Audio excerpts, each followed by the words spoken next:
Welcome to the post-game episode of The Independent. As you may have noticed if you're watching us on YouTube, I'm back home from Notre Dame Stadium, where they probably have cleared off the field of students by now, but they've got 5 weeks to get that right before Notre Dame would potentially be needing that playing surface again. But Matt, Notre Dame 35, Virginia 14. I wrote a little bit about Notre Dame's relationship with the ACC during the week. And look, one of the reasons it works is one of the reasons that it doesn't. And that's that the ACC is not a great football conference. Good for Notre Dame because it means they get to railroad over opponents that they're better than all of them. Maybe not as good for Notre Dame because sometimes the games leave you feeling like today's did. And you're just like, okay, next. Notre Dame could have named their score. Instead, Virginia got a backdoor cover. And after this podcast, we probably won't mention anything in the Virginia game again other than the fake punt that didn't count. Backdoor cover and under by 1.5 points. And yet, for as much of a dud as this game was from a competitive standpoint, Pete, Virginia's 14 points were more than the last 3 senior day opponents combined against Notre Dame. Yes. And the 21-point margin of victory was the closest senior day game Notre Dame has had since 2017 Navy, which was 24-17. But if we want to microanalyze this, certainly a choppy, uneven first half. Like, it's hard to extrapolate and say they got better at this, and this spot. I thought if Virginia had anything particularly at quarterback, they could have made it a game for a half or so. And they just couldn't get out there and take it. They don't. And Notre Dame was better for it. That defense, I don't know what else you can say at this point. Whoever they play, wherever they play them, whenever they play them, you cannot count this team out of any game because that defense really is that good. They just make it so hard to score against that all these hypothetical matchups we look at and all the playoff projections we look at, wherever it is, you cannot count this team out, whether they're an underdog or not, because whoever they play is just going to have a tough time moving the football consistently against them. Offense obviously has some shortcomings, but it's they've become boring in a good way defensively. It's just there really aren't breaks, at least among the first teamers. There aren't busts. No. Even after the midseason injury rush, particularly Benjamin Morrison, you're thinking there's going to be some consequence for that eventually, or the other shoe's going to drop and they're going to have a bad game or a bad quarter. And they still haven't. And look, you mentioned at the top, the opposition is what it is. It's not great. Notre Dame's doing what they should be doing to these opponents. But you just have to feel confident about this program in every game when the defense shows up the way it has week after week.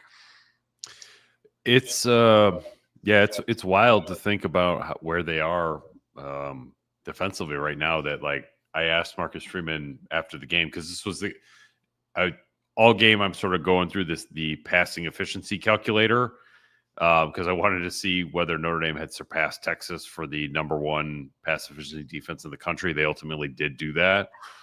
So I asked Marcus Freeman about post game, and he gets down to I don't have a great answer for you why we're so good regardless of who's out there. I mean, I think he was crediting the scout team at one point in the answer.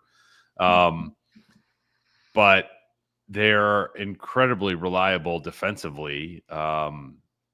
Essentially a sure thing regardless of who they put out there. And if you have an average quarterback, you're screwed. If you have a great quarterback, maybe you have a chance to score some points, or you have to hope for their Northern Illinois freak play of freak plays that went for an 80-plus yard touchdown from, I think, Hampton to Ontario Smith. I can't remember the back's name at this point, but Brown, right? Brown. Yeah. It's that's what you need to beat Notre Dame offensively. You need freak plays to happen, or in the case of Virginia, you need a clear drop to be ruled a reception, and then they don't review it. The defense is great. Put that to the side. I would say that in the 8-game win streak that they're on, this is the first time they did not put the heaviest defeat on the opponent they played that week for the season. The previous 7 teams, Notre Dame put the worst beating on them that they've received all season, or tied for it in the case of Louisville. Didn't do that against Virginia, and it felt like they didn't do it. It's probably the first time in a while I felt like Notre Dame didn't get better on Saturday. And I thought that the vibe that Marcus Freeman gave off post-game in the press conference reflected that. Not that he was like ticked off or anything, but I feel like he's felt as satisfied as a head coach could be at post-game much of the previous month and a half. And today, post-game, I felt like his vibe was much more like, this film's not going to look very good, and I know it's not going to look very good. Yeah, and I think that's the right tone to take. I mean, they've got 2 games coming up that I wouldn't describe as tough, but they're tougher than what they've faced. They're going on the road or going away from home at the very least the next 2 weeks. Army's still an undefeated team. I mean, by the way, you mentioned Notre Dame past opponents. Tulane 35-0 at Navy today. Not the biggest defeat Navy has suffered this year, as we know. However, whatever happens next week, I know that game, the AAC title game got clinched today. It's Army versus Tulane, regardless of what happens. Tulane's the best team in that conference. Tulane's really, really, really good. And I think it's going to put a lot of points up against Army, as Notre Dame probably should next week too. But different game next week. I don't know if you saw any of the USC game. They did not exactly look like they took a major leap with Jeremiyah at quarterback. They got away with a hold on the last play of the game and terrible clock management and ball protection by Nebraska down the stretch. Like, that's not a game that's scary. USC is still like not out of the woods yet with bowl eligibility. They got to beat UCLA and Notre Dame or one of the two. I don't think they're beating Notre Dame. I don't know if they're beating UCLA, but it will be different. And I think that's the right tone you want to take with Marcus Freeman. And I think even, he gets asked a lot about, and as I'm sure everyone is right now, hey, this might not be senior day, right? You might get another home game in the stadium. He was asked about that and actually had kind of a good right. non-answer for it. Opposed to pretending as if nothing is afoot there. But right. No, I agreed with that. I liked his approach of that because it is out of his hands. What I was having this exercise with other people today. Everything goes perfect for Notre Dame and within the college football world for Notre Dame. What do you think is the highest seed they could get? 6. I still think 7's probably.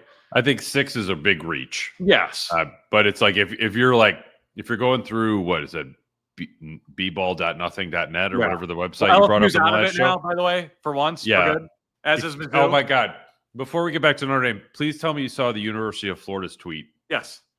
Okay. Incredible. Just incredible. No. Yeah, it was incredible. I said out loud when I saw the end, because this was a talking point at the time, LSU could have Billy Napier, the hair of Brian Kelly. Florida should have tweeted that, in my opinion. The best part of LSU games is seeing Bob Diaco and that never-ending stretch of hair just follow Brian Kelly everywhere. But boy, that was a bad loss. Back to the original question. I think it's going to take something incredibly crazy in both the Big Ten and SEC title games for the 5-6 seeds not to be the loser of those 2 games. I agree. And honestly, LSU losing the SEC championship game would have been one of those things. Right. Now they're out of it entirely. So, I mean, I guess I could see it. Maybe A&M. Maybe. That was the point I was going to make. If A&M beats Texas, goes to the SEC title game, loses the SEC title game, I could see Notre Dame at the 6 and Texas A&M at the 7. But yeah, I think most likely they're the 7 they're the 7. They're hosting. Who they're hosting? Hard to say. I don't know where Indiana's going to be, assuming they lose to Ohio State, which feels like a safe assumption. What did I say? If you sign a contract extension, now it's a done deal. Yeah, it's some serious Mel Tucker energy with that contract extension for Kurt Cinetti today. But $8 million a year, by the way, $2 million more than Marcus Freeman's making. Yeah, well, it's if Marcus Freeman makes the playoff, then we can talk about it. I do appreciate Notre Dame having some enough self-respect not to rush into something like that, because you would like the coach to, like, I don't know. Why, do they have a win history out. of that, Pete? Yeah, they have a history. They've done it before. It didn't go very well. But yeah, maybe it'll be Notre Dame hosting Ole Miss. Would love to see that game. Would love to see that game. Speaking of ghosts from Irish past. Exactly. So that would be a fun matchup. And like, whether that's the 7-10 or it's the 6-11, obviously if you're Notre Dame, you would love to get up to the 6th seed, because then maybe you're playing SMU in the second round, or Colorado, or BYU. All that would be positive if you're Notre Dame. So I feel like Notre Dame didn't need to win 35-0 today. Like, I think there are sometimes you see a team kind of get dinged for, people who box score watch, or feel like, oh, they didn't keep their foot on the gas, or they didn't play as well as they could have. And like, Notre Dame didn't play as well as they could have. But I think Notre Dame should have scored enough credibility points over the last 2 months since Northern Illinois. If you watch Notre Dame in totality over the last, their 8-game win streak, they're good. I mean, they're good. They're not perfect, but they're really good. And whether they won 35-0 or 35-14 or 42-7, I don't think it really makes much of a difference today. Yeah, I agree. I mean, this is in this ideal world where we drew up Notre Dame's perfect season, air quotes, like how everything goes. Obviously, week 2 sucked, but they're playing right now in week 10, in game 10, how I thought they'd be playing in game 10 in this scenario, independent of whatever happened earlier in the season. You told me they'd be the number 1 pass efficiency defense in the country without their best player. I'd say you're crazy, but that's where they are right now. And they just keep coming. I mean, to see the number of guys in that secondary making big plays, and to see the number of guys in that secondary making big plays who are not named Xavier Watts, who's having a hell of a year on his own. Yeah. And are guys who we were not talking about on this football team last year, or playing meaningful minutes on this football team last year, is very, very impressive. And I said it after the A&M game, and I think it holds every bit as much weight now, if not more. The number 1 sign of how this program is being elevated right now, aside from the wins and losses, is seeing the number of guys they can turn to who are freshmen and sophomores, who do not look overwhelmed, who do not look unprepared, and who physically just look like they belong on that field with whoever they're playing. I agree. It's got a lot of mailbag questions over the year about depth, and is it better than it was under Brian Kelly? And I've sort of been resistant to it, just because I too can be kind of a prisoner of the moment, and like, I'm aware that sometimes you have recency bias about that kind of thing. But man, I feel like it's better. I mean, some of that are the COVID exemptions, because Jack Kaiser, Xavier Watts, Howard Cross aren't on this team without them. The transfer portal is part of it. Brian Kelly couldn't really go to that the way that Marcus Freeman can or has. But at the end of the day, it's like, is it better or not? It's better. I mean, the Leonard Moore situation, to put him out there, have no problem with it. Rod Hurd is a depth player who played really well today, but got beat out by Adon Schuler because Adon Schuler's a better player. So they got guys everywhere now, and sort of every class, every position. And the fact that we're talking about one of the best defenses in the country that lost an All-American corner, who I think a future NFL pass rusher, and then a depth guy in Jordan Botello, who is more than a depth guy this season, and they're just like, yeah, no problem, we're good. That's kind of wild to watch. So and that's just not a Marcus Freeman credit. That's roster management from Chad Bowden and like the personnel department. It's the coaches, how they develop guys in practice. They've done a really nice job of bringing guys along, so they have, I think, what you would probably call like horizontal depth, where you have multiple guys at every position who can come in and you feel like they can help you win. And Notre Dame absolutely has that right now. I have the game on here, and a couple people are mentioning Oregon down 10-6 at halftime to Wisconsin. BRB, How? I'm going to unload on second half Oregon. No, if that result happens and chalk holds elsewhere, according to that site we keep referencing, that I can't remember, the tiebreaker site, it would be an Ohio State Penn State Big Ten title game, which means Oregon would not be in the Big Ten title game. But I also think would mean if Ohio State blows out Penn State would not be ahead of Notre Dame. No, I don't think Penn State would be going to the playoff at all. Maybe they would go. Their only 2 losses are Ohio State, and they're a Big Ten team. I guess maybe Penn State would have to be number 1 because losing to Ohio State's the best thing you can possibly do. What happened in that little Pee Wee football rivalry you were talking about all week? Yeah. So DePaul won, I think 42-21. They kicked the crap out of Wabash. Real schools that you're not making up. No, real schools. So they finished the regular season 10-0, undefeated in conference, onto the playoff. They're the 3rd team from the state of Indiana ranked in the top 10, but only the 2nd one that's undefeated, along with IU. So, a very satisfying performance. And they struck a blow for co-education because Wabash is a boys' school and DePaul is co-ed, like a normal university should be. Interesting. Yeah. That's my take. I'll take your word for all of it. Busy day in the state. Signetti gets extended. Mike New from Ball State gets fired. Notre Dame wins on senior day. Purdue loses, and the fans were wearing paper bags over their heads during that game. Yeah, busy day in the state of Indiana. It's the spiritual home of college football. It might be the busiest come December. That's for sure. But no, they are. Let's get to questions, because when we start talking about the Monon Bell rivalry too many times. Look, I'm just telling you, there are a lot of people in Greencastle that are drinking beer out of not rusted but heavily painted railroad train bell right now, and like I wish that I was one of them. Railroad train what? A bell like this. A bell. It's like it used to be on like a an engine, so like on a train. I was thinking Purdue when you said train. No, Indiana. No, DePaul. Even though DePaul and Purdue share a color scheme, like DePaul actually has a good football team. So. There you go. Cayman Beavers.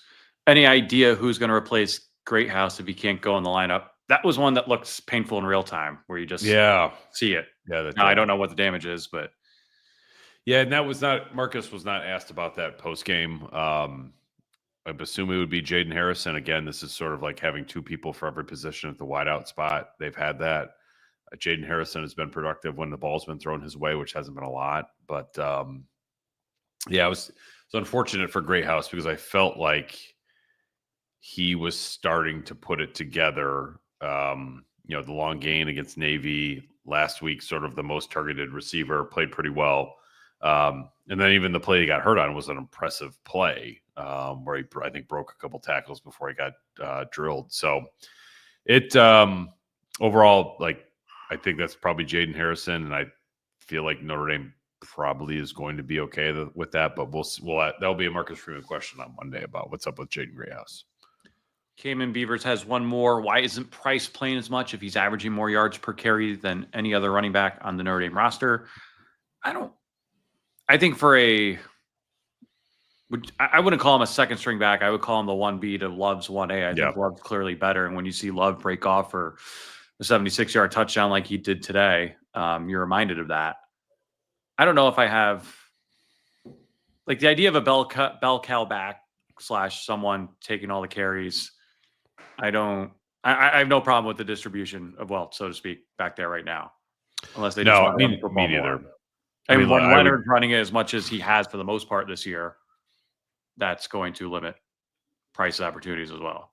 Under normal circumstances, Price would have, like if CJ Carr was the quarterback, Price would have a lot more carries because the quarterback would be running it a lot less. But the way this offense is structured, the quarterback run game has to be a priority. And also, like, did you watch Jeremiyah Love on the 70-plus yard touchdown run? It's pretty freaking fast. He's dangerous with the ball in his hands. His answer post game, like the quote was good, but like the delivery was even better. Where he's just like, "I got breakaway speed, and then it's a track meet." Like you're screwed if you're trying to chase me. So, and he's right. He does not get caught. He does not get caught. The gentlemanly answer of F around and find out. Yeah. Brendan McCarthy, happy to be here, but had to pause the Brian Kelly postgame halfway through. Please give us updates. I did not see any postgame fun from Coach Kelly and LSU. God, I'm so angry about that. You gonna slam your table? Yeah. It's glass, so I think not. I'm like shocked, but not shocked if that makes sense. I don't like, is that going to work out? Well, it was only going to work out if you won a national title, and I don't know. That's not happening. Not this year. Well, to get Bryce Underwood, calculus changes, but in the 2027, not a hot take. I won't be surprised if you see a very familiar face calling plays there next year. Not Mike Denbrock. The person he thought he was getting instead of Mike Denbrock the first time. Interesting. Who may or may not have been quarterback at Notre Dame for a long time. It wouldn't shock me. Thad Farley. After today, Notre Dame leads the country in almost. I misread it when I added it. In all, I've been told I've been reading these too fast by the people who are not watching on YouTube, and I forget that because we are live on YouTube, but this does air in an audio only format, of course. Thad Farley. After today, Notre Dame leads the country in almost punt blocks! Exclamation point.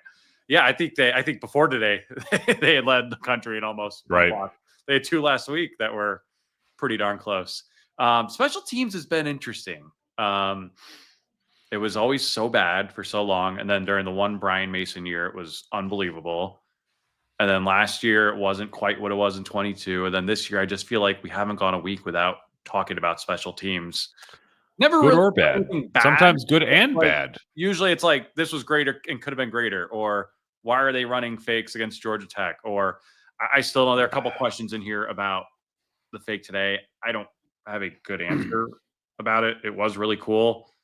I don't think there was a pool reporter there who talked to the refs about like why that did not stand the way it did. Certainly some communication confusion. I don't know. It looked cool. I also would say you're going to be in the playoff. You're going to be in a game that is competitive against a really good team. I do question, like if I'm a SEC or Big Ten team that might play Notre Dame in the playoff, I've already got my advanced scout team plotting out every single special team scenario for these guys because they've shown that they will do it. I don't know why you would tip your hand in games like this. I would sort of agree with you for the Georgia Tech examples. Today's was so weird that I don't know how Virginia did not sniff it out. Fair. Like the line was different. Right. You had people there's no punt protector shield.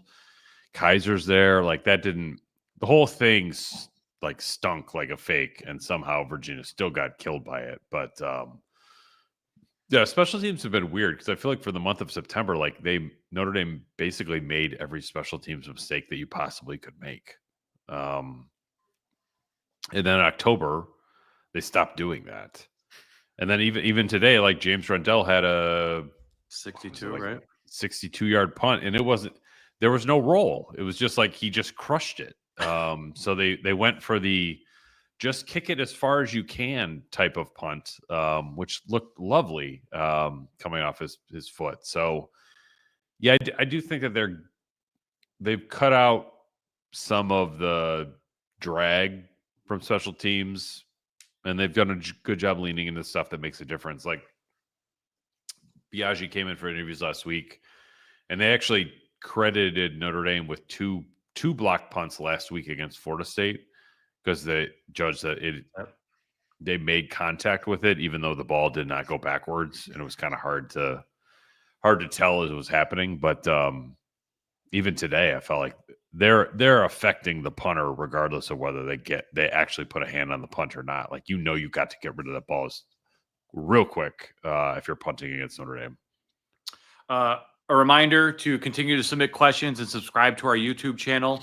And please download us on Apple, Spotify, or wherever you get your podcast. Please leave a 5-star rating and a kind review. We love interacting with you guys. It's been fun all season long, especially as the tone has shifted from, I don't know, say September 7th against Northern Illinois to now, where we're talking about coming back to Notre Dame Stadium in a couple of weeks for a likely home playoff game.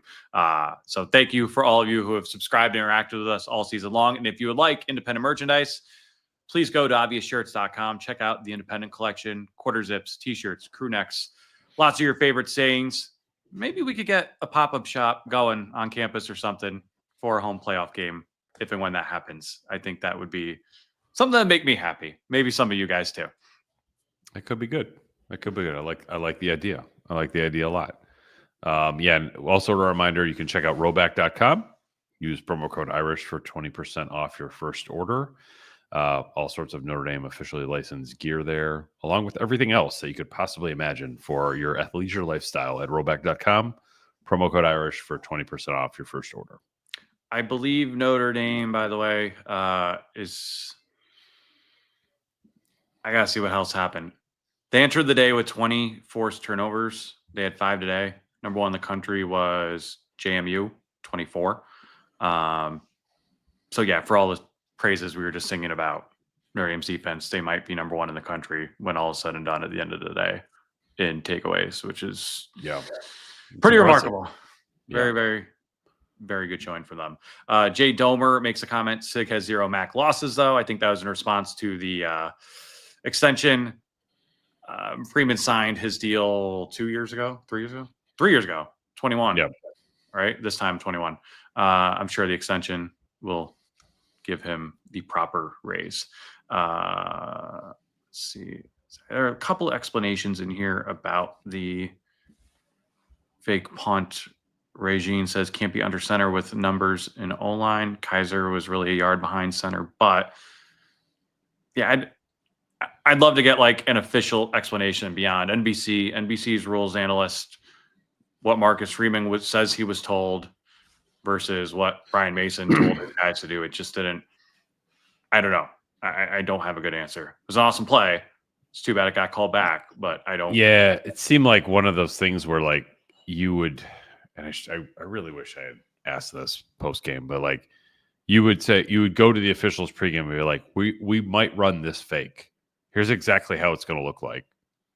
Is this fine? And then they say yes. And then you run the fake.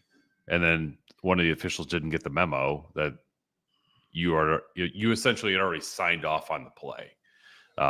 If you're the officials. But I guess I sort of get the rule in terms of the strict interpretation of it. But the spirit of the rule should have been that was a touchdown because it was awesome. It was an awesome play. JG, agree on all points about the strength of the defense, but who is the best offense and QB ND has faced? It's got to be Louisville with both, I would think. Yeah. And let's face it, that wasn't the best defensive performance in the world. No, I mean, Tyler Shuck, I think, threw 3 touchdown passes. Yeah, he threw 3. Of the 6 touchdowns thrown against Notre Dame, 50% were by Tyler Shuck. Louisville lost today to Stanford in similar fashion to the way they lost to Notre Dame, in the sense of they committed an offsides penalty this time on the final play. This time, Stanford was lining up for a 57-yard field goal that became a 52-yard field goal. And they hit it. They completed their comeback. They also had a nice tweet. Said, Cardinal over Cardinals, and they had a Justin Timberlake meme that said, drop the S.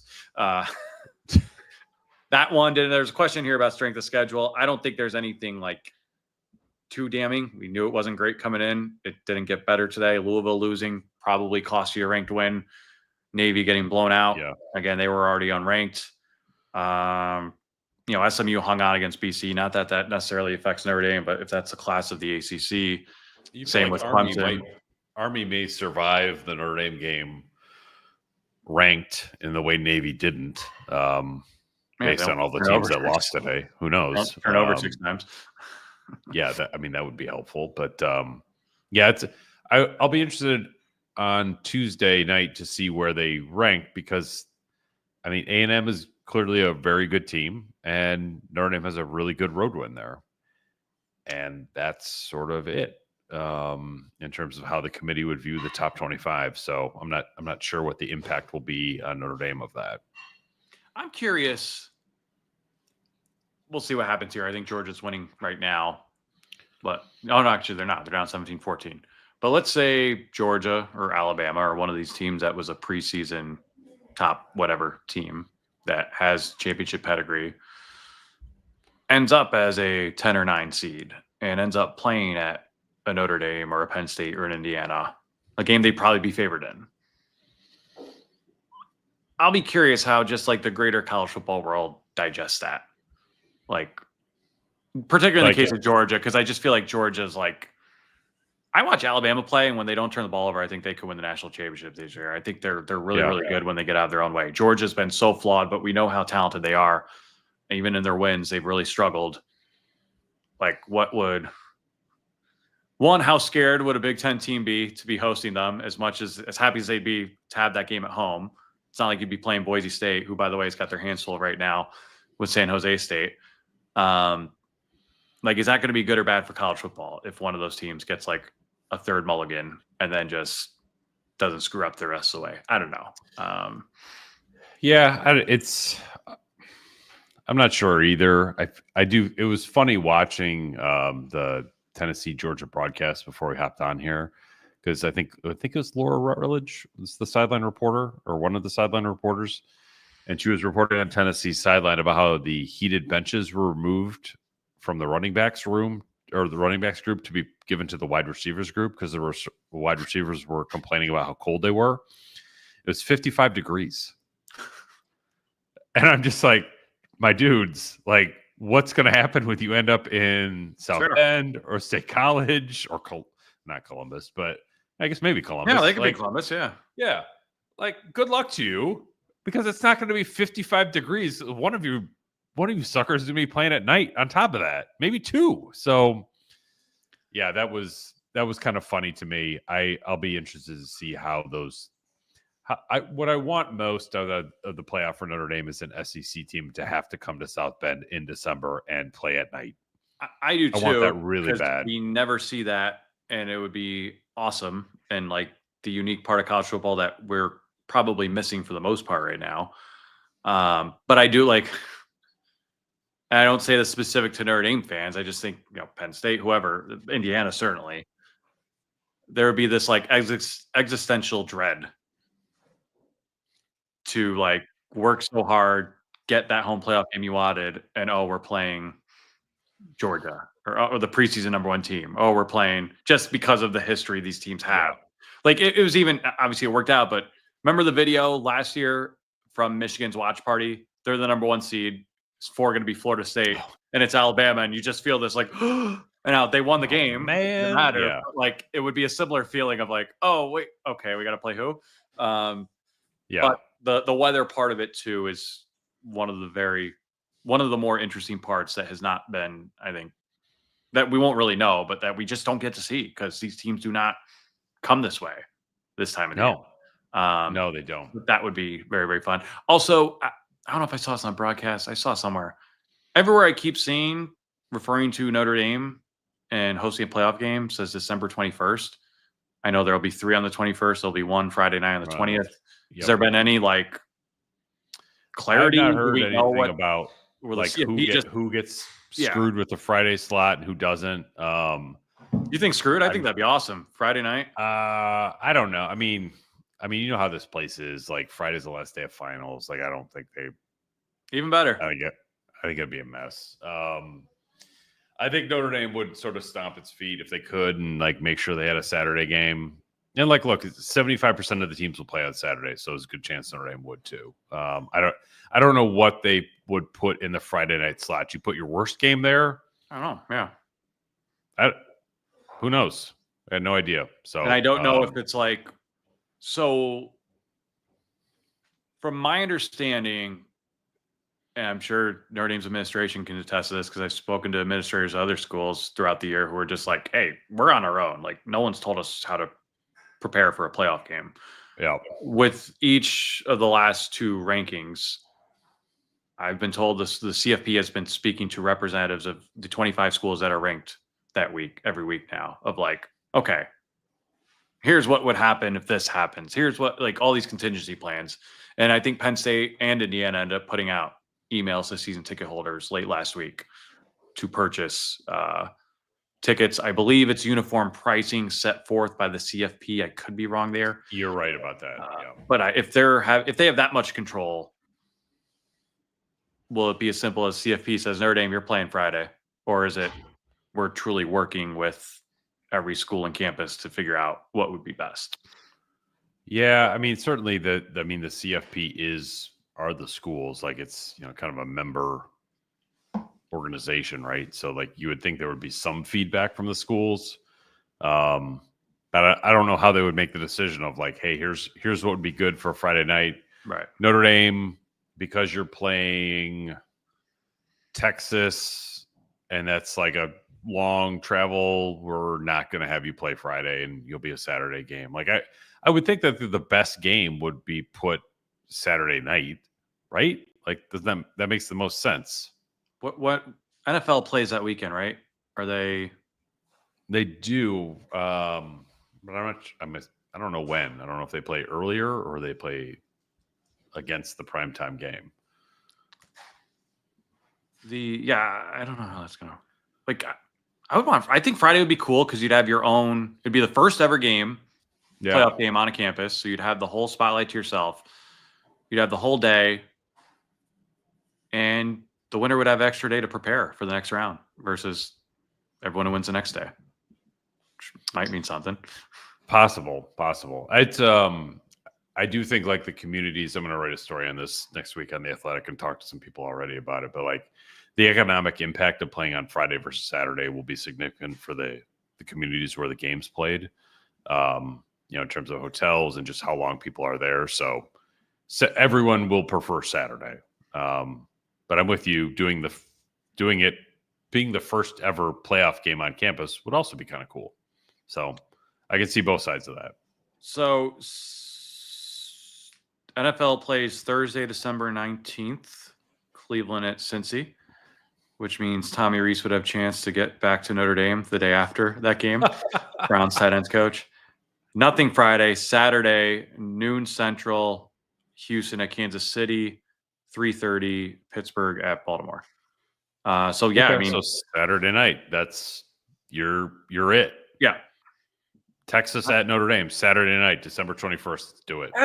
I'm sorry. That's like, I know it's the NFL, they own America and they're going to do whatever they want and people are going to watch it, but, like, that sucks. Yeah. Two big NFL games too, not like Pittsburgh, totally Baltimore, unnecessary. Houston, KC. Hey, college football, welcome to your new era. Good luck stopping us on Fox and I think NBC. Yeah. I don't know. That's college football's biggest threat. I mean, they're putting the games like, on TNT, right? Like, it's two of them are, yeah. It's a drag. But, like, that night game when there's no NFL games, like, that will be a $10 million viewer type game, right? And if it's Texas Notre Dame, I mean, 20 million. It'd be a 20 million viewer game. Like, everybody is going to be in on that. You could be like, hey, NFL, you're our lead in programming for that kind of game. That would be awesome. So I would love to see it. I think you have some family members here. Ed Stroud says, took home the bell. That's right. Daniel Massoud says, DePaw, roll Tigers, tiger emoji. All right, Pete's Burners. Let's get to some real stuff. Cold as Brian. Pete and Matt, I noticed Notre Dame Stadium plays sound effects from Dune Part 2. As to Harkonnen, did you guys like the Dune movies? I have no idea what the hell you're talking about. Never seen them. Wouldn't recognize the music. All right, I want to go Brian back. Kelly, Once Upon a Time. Sure. Yeah, I want to go back and see if I can figure out what that music is, because they do play. Cold as Brian, if you're still with us, if you could explain in the comments, when is this music played? Because if it's played on third down on defense, like, whatever that music is, like, I kind of like it. Like, that's it feels like kind of an ominous. So I'm guessing that's Dune. And I also did like the Dune movies. I would recommend them to anybody. The Steel Horseman. Where would Notre Dame be at if they lose a game? Which ball? Now, there's a question I have not pondered, nor do I think anyone within the football program has pondered. because for programs like Notre Dame, especially this late in the season, when their playoff hopes are very much alive, I like whether it's a team like Notre Dame or Georgia or any of these like blue bloods that are probably in the playoff, but theoretically could miss it. Is whatever bowl game they're in just going to look like Florida State did last year in the Orange Bowl, where Pretty no much. one plays? Yeah.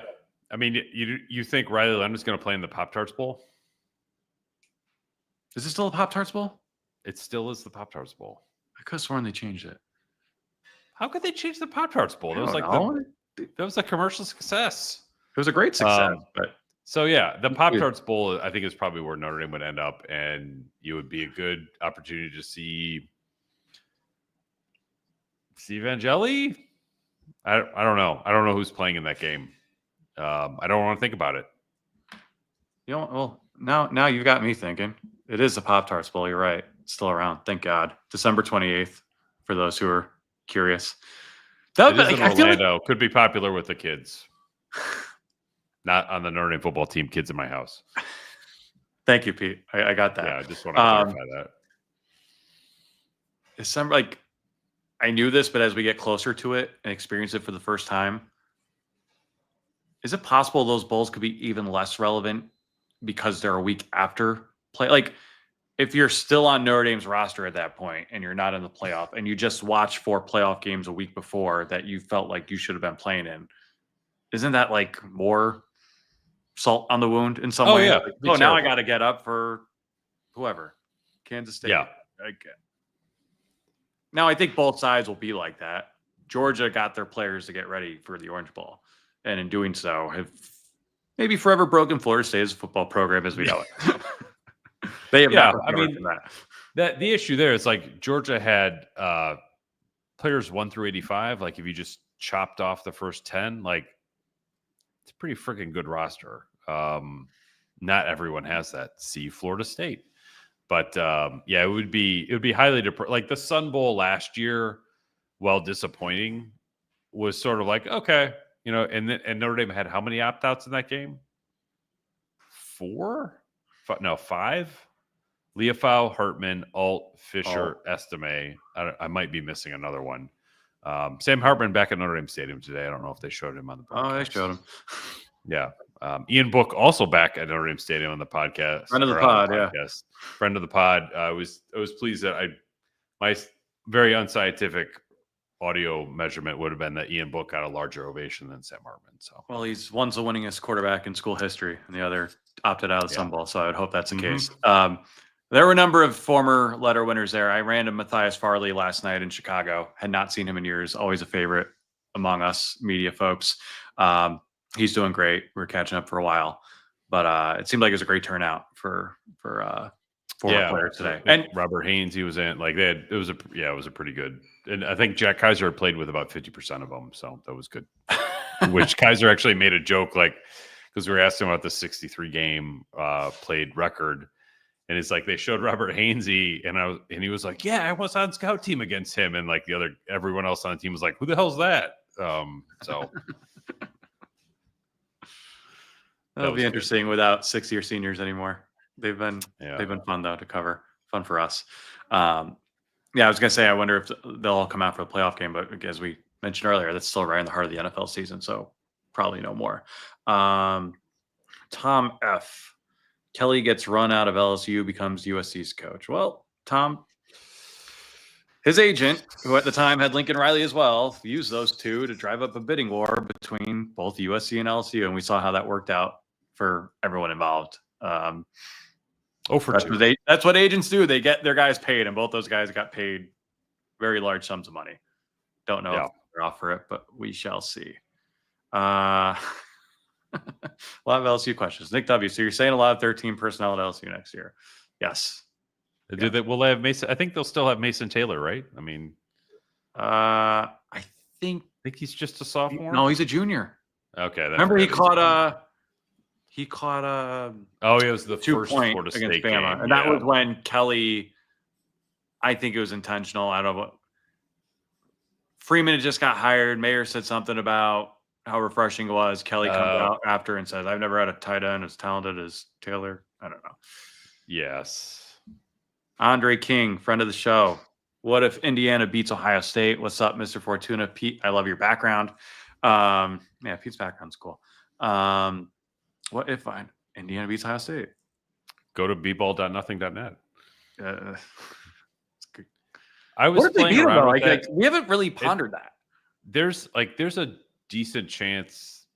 I think I was able to get to like an Indiana Penn State Big Ten chain. Like you could get to some Oregon weird loses tonight and Indiana wins that. Yeah, that's all that's left. They'd be the only right. Or Oregon would still be at one loss. So I don't know. Maybe Oregon would have one loss, the tiebreaker over Ohio State. But Indiana beats Ohio State, then Ohio State's out of it entirely. I'm not sure what the tiebreaker is between Penn State and Oregon, but Oregon losing at Wisconsin, which has not a functional offense, was not on my bingo card at all tonight. That would be a true chaos result in a sport that does a pretty good job of delivering those, but haven't had a whole lot of those lately. Probably going back to Notre Dame's first bye week. When the sport got real crazy, but no more. Well, I think I said on the show that the line in the Oregon game was so low for how good they are versus Wisconsin. I think it was like 13 and a half, where I'm like, someone knows something. This is going to be a good game. I don't know how, because Wisconsin does have an offense, although they're got a 3rd and goal right now, up 4. And they will not. Oh my God, they did score with a left-handed touchdown pass by Braden Locke under pressure. Looked like a throwaway. Holy crap. Oregon's on the ropes. Look, first time through the Big Ten. I don't care how bad some of these teams are. You go to Ann Arbor and Madison twice in a 3-week span in November, and you're out west. It's different. It's just the Big Ten is different. Christian Capel, our old colleague from The Athletic, had a dispatch from Washington, Penn State last week, and it was kind of like a holy crap, what did Washington get itself into sort of situation. Like, this wasn't even a great Penn State team, and we thought the fans would be a little like not as into it because of the Ohio State game a week earlier. And oh, by the way, this place is bigger and louder than Washington State put together, like literally. And that's like, again, a fairly standard good Big Ten venue, like next to the Ann Arbor and Columbus and even Madison. Yeah, it's probably it's different. Penn State really should be like the 5th best, 6th best stadium in the league. But well, it's the second biggest. But there at night is, I mean, the stadium's a dump, but that's part of what makes it hard to play at. It's when it's on. I mean, it's on. There was a penalty on this Wisconsin thing. Yeah, of course. It got called back. But by the way, I did this simulator, Andre. We didn't forget about you while we were pondering Wisconsin over Oregon. Indiana 9-0, all alone in first place. Oregon would be above Penn State. Both will be 8-1. Based on winning percentage against the number 4 teams, or winning percentage against, I can't read this. Basically, Oregon would be 1-0 against the next best opponent, which would be Ohio State. Penn State would be 0-1 against them. So Indiana, Oregon, Big Ten title. Just as we all predicted. But yeah, I don't know. From Notre Dame's point of view, they're locked into the playoff if they win out now. I think they're probably pretty close to, I probably shouldn't say this while Georgia, Tennessee is going on, but if they feel like a lock to host a game at this point too, the way things are going. I'd say more likely than not. I wouldn't use the word lock just yet, but they're more likely than not. Boise State just came back to take the lead, by the way. That's a significant one as far as like the group of 5. I do wonder, like, if Army plays Notre Dame close and then beats Tulane, which again I don't think they will. Be interesting. If Army clinched a playoff berth before the Navy game. But I guess that would be decided either way before the Navy game. Yeah, exactly. Whether that or not. So. Brendan McCarthy, quote, "We are in the situation we are in," end quote. I assume that's Brian Kelly, post-game. LSU's lost to Florida. I don't remember Marcus Freeman saying that. Regine, Kelly gets run out of LSU and he'll be drinking umbrella drinks in Aruba. Well, when the A&M game in 14 got announced for this year, his response was, "I'll be drinking Mai Tais on the beach somewhere." He wishes he could have not played A&M this year. That is true. Or USC, or a number of other opponents.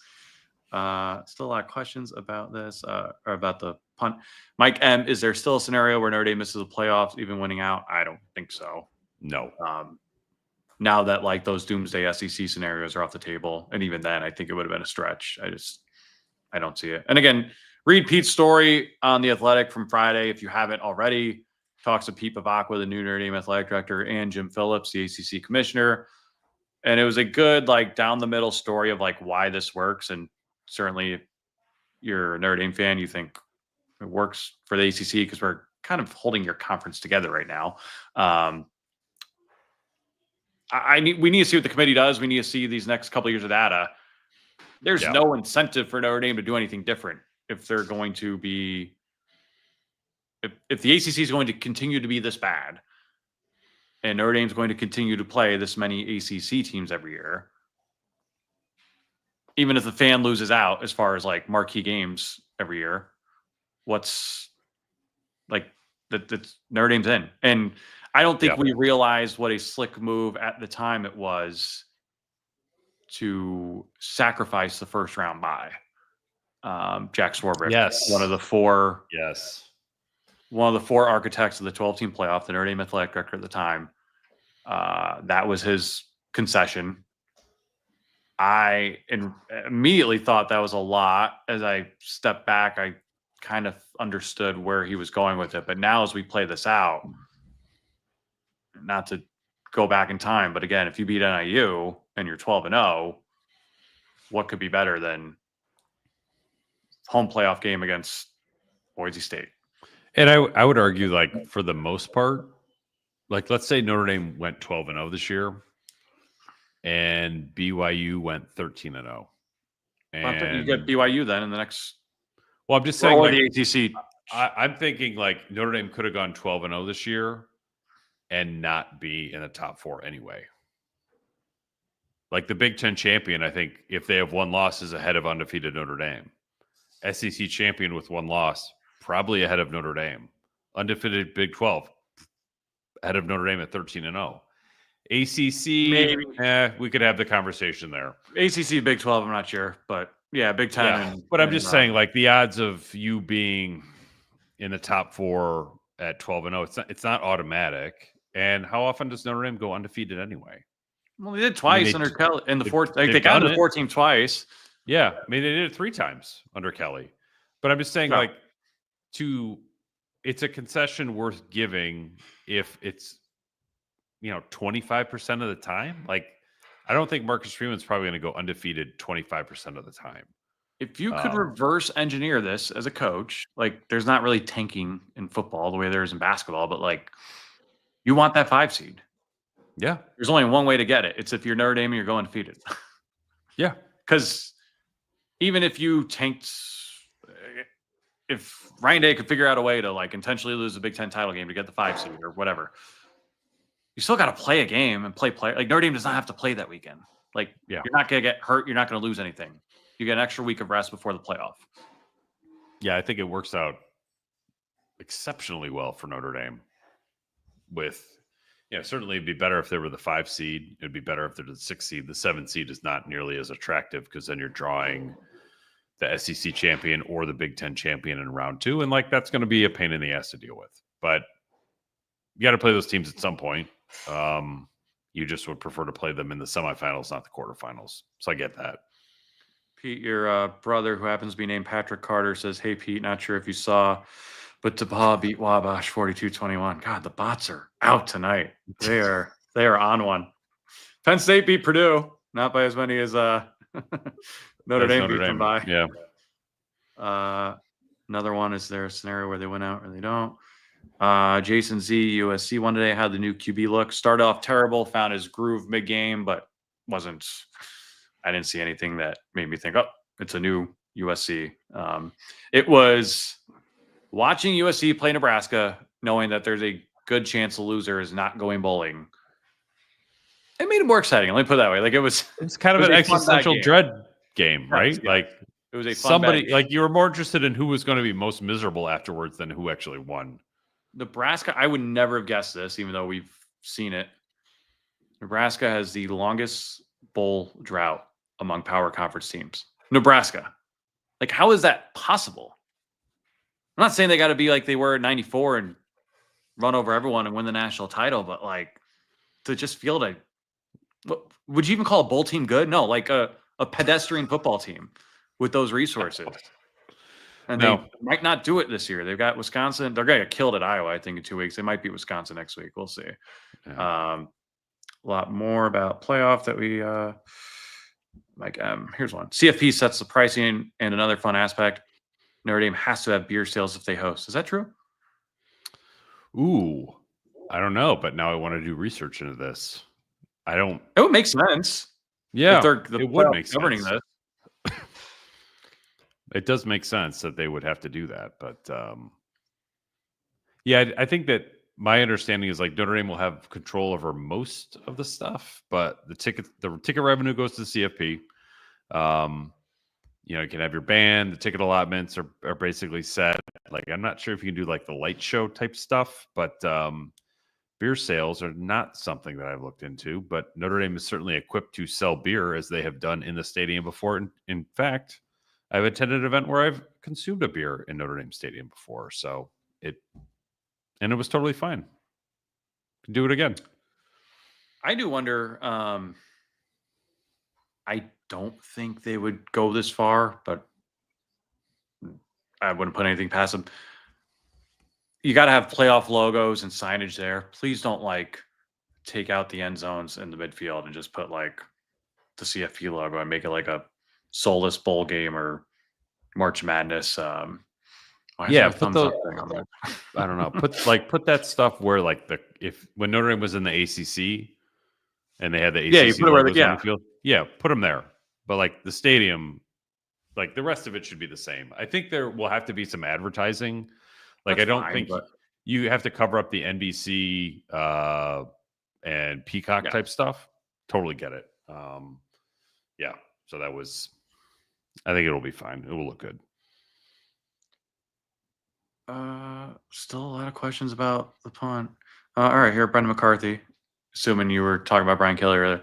Men, what teams are you scared of? I am scared of nobody. Okay, full disclosure, maybe Georgia and Alabama. That is it. Yeah. Well, I think scared is a strong word, but yeah, I would who would you least want to play? Alabama. I think if they don't turn the ball over and more than Ohio State. Oh well, yeah. I don't think that's realistic. Yeah. I mean, if they lose Indiana, yes, it's realistic, but they're not going to lose to Michigan. I have a hard time seeing Ohio State being worse than 6, and they might very well be 1. I had not considered them. But it really is a year where I think Ohio State's still the betting favorite to win it all, and that's a very flawed football team. Not saying they can't win it all, but you could say, all right, they're too flawed. Who's going to win it? Okay, Oregon beat them. Does Oregon look like world beaters, especially tonight? Not really. You could nitpick this thing a million different ways. Whoever wins it this year is going to be a flawed team, and I don't mean that to be critical. It's one of those years where it's it really is wide open. Sport and it's entertainment.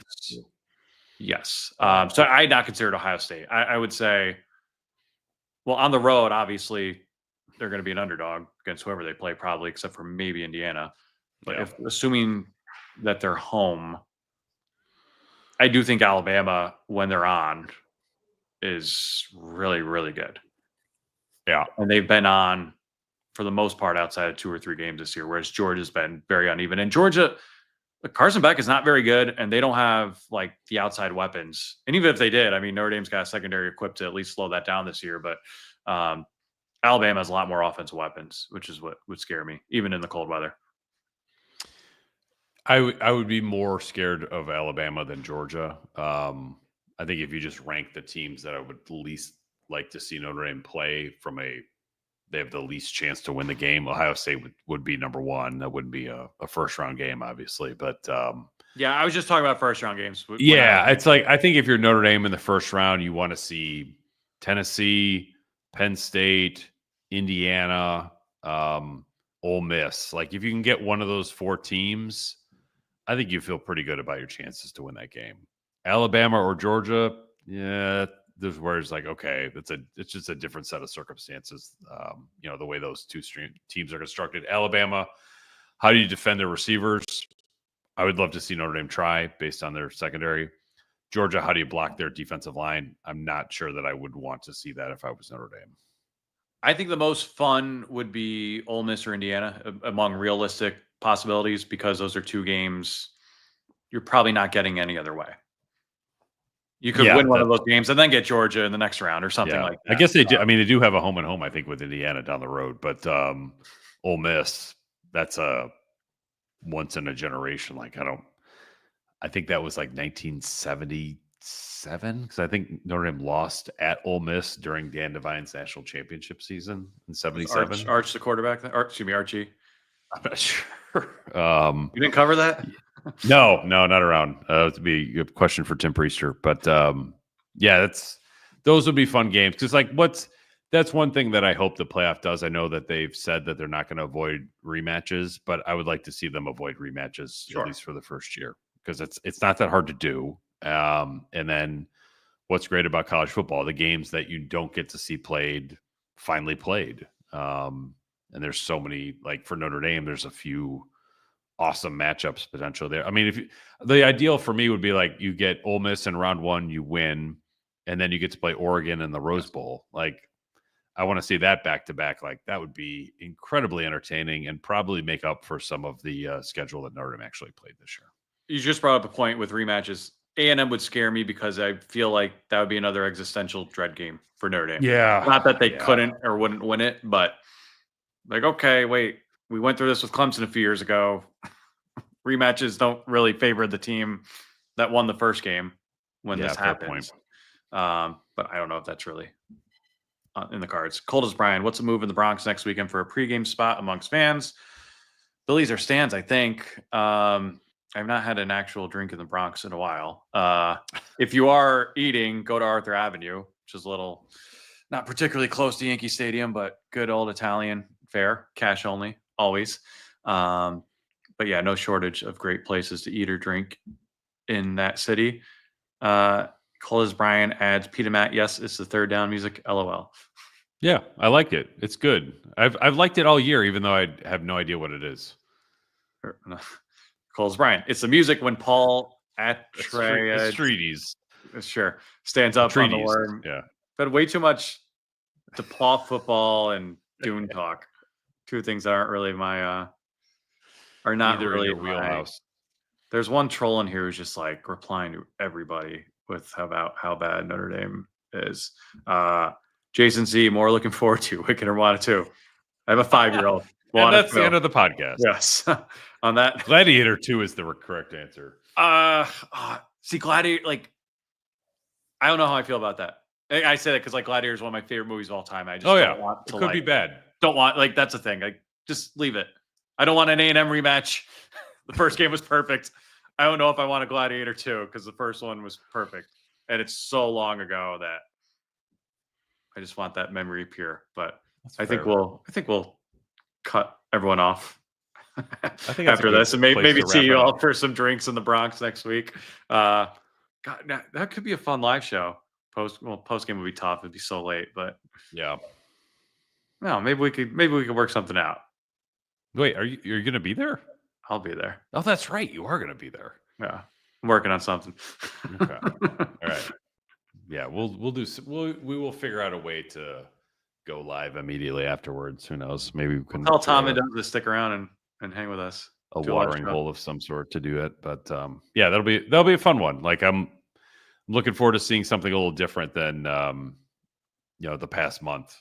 And I don't, like, Navy and Army have a lot of similarities, but I do think Army's got like kind of the old school smash mouth triple option stuff. It's going to be, I think, kind of fun to watch. So will be a fun one. Looking forward to that one. Looking forward to these final 2 weeks. Fun road trips coming up for Notre Dame. A lot on the line for all three teams for different reasons, but we'll wrap it here. Notre Dame 35-14. I believe I predicted 42-14. I'd be coming really, really close, although it doesn't count. Do you know? I predicted 35-14. You did? I did. Look at you. DePaul. How about that? DePaul, the correct score. Wow. I mean, come on. It's all coming together here. There you go. I'll let you end it on that note, Pete. Thank you. And All right. Well, thanks for joining us. He's Matt. I'm Pete. You've been listening to a much longer than expected post-game episode of The Independent.